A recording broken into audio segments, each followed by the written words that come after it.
রুটি তৈরি করার সময় ভুলেও কখনো গুনবেন না, বলছেন জ্যোতিষবিদরা। জ্যোতিষ টিপস ঠিকমতো জানা থাকলে আমাদের জীবনের অনেক সমস্যার সমাধান করা সম্ভব। অনেক সময় আমাদের জীবনে হঠাৎ করে সমস্যা বাড়তে থাকে। পরিবারে কেউ হয়তো আচমকা অসুস্থ হয়ে পড়ল, বা হঠাৎ করে বড় খরচের ধাক্কা এসে পড়ল। আপনার সঙ্গেও যদি এমনটা হয়ে থাকে, তাহলে বাস্তু সংক্রান্ত কয়েকটি বিষয়ে নজর দেওয়া জরুরি। বিশেষ করে এই সময় আমরা বলবো রান্নাঘরের বাস্তু ঠিকমতো আছে কিনা সেই বিষয়ে নজর রাখতে। কারণ রান্নাঘর আমাদের বাড়িতে অন্যতম গুরুত্বপূর্ণ স্থান। কারণে এখানে পরিবারের সবার জন্য খাবার তৈরি হয়। তাই রান্নাঘরে সমস্যা থাকলে তা গোটা পরিবারের উপর অশুভ প্রভাব ফেলবে। এক বাস্তু বলছে সব সময় যা প্রয়োজন তার থেকে কয়েকটা রুটি বেশি বানান। আপনার বাড়ির জন্য যা রুটি লাগবে তার থেকে একটু বেশি করে আটা মাখুন।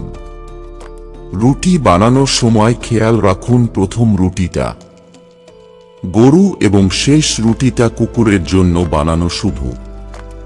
আপনার তাওয়ার যা সাইজ ঠিক ততটাই রুটির সাইজ হওয়া উচিত। 2. আপনার ঘরে কোনো অতিথি থাকুক বা না থাকুক, রুটি বানানোর সময় 2টো রুটি রাখুন অতিথির জন্য। সনাতন ধর্মে অতিথিকে ঈশ্বরের সমান বলে মনে করা হয়।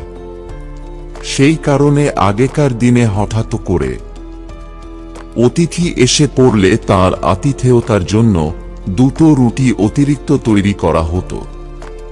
এর ফলে দেবী অন্নপূর্ণার আশীর্বাদ সেই পরিবারে সব সময় বজায় থাকে। এর ফলে আমাদের ঘরের দরজা থেকে কেউ অভুক্ত ফিরে যাবেন না। অতিথি না এলে অতিরিক্ত রুটি গরু, কুকুর বা কাককে খাইয়ে দিন। 2. অনেক সময় আমরা গুনে গুনে রুটি তৈরি করে মাখা আটা বেশি থেকে গেলে তা ফ্রিজে রেখে দিই। পরের দিন সেটা দিয়েই রুটি তৈরি করা হয়। কিন্তু বাসি আটা দিয়ে রুটি তৈরি করা শুধু বাস্তু মতে নয়, জ্যোতিষ মতেও অনুচিত। কারণ ফ্রিজে রাখলেও বাসি আটার মধ্যে ব্যাকটেরিয়া বাসা বাঁধে। এর থেকে নানা অসুখ বিসুখ হতে পারে। 3. জ্যোতিষ অনুসারে রুটি সূর্য ও মঙ্গলের সঙ্গে সম্পর্কযুক্ত। টাটকা রুটি আমাদের এনার্জি দেয়, আর বাসি রুটি হলো নেগেটিভ এনার্জির প্রতীক। বাসি রুটি রাহুর সঙ্গে সম্পর্কযুক্ত, তাই বাসি রুটি সব সময় কুকুরকে দিয়ে দেওয়া উচিত। পরিবারের সদস্যরা বাসি রুটি খেলে তারা উঁচু গলায় কথা বলেন এবং অকারণে ঝামেলায় জড়িয়ে পড়েন।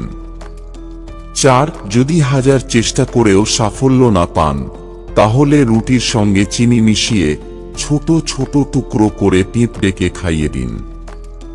এর ফলে আপনার উপর থেকে সব সংকট কেটে যাবে এবং সাফল্য লাভের পথ প্রশস্ত হবে। বন্ধুরা, ভিডিওটি ভালো লাগলে লাইক করুন এবং আমাদের চ্যানেলে নতুন হয়ে থাকলে সাবস্ক্রাইব করুন। ধন্যবাদ। আপনার দিনটি শুভ হোক।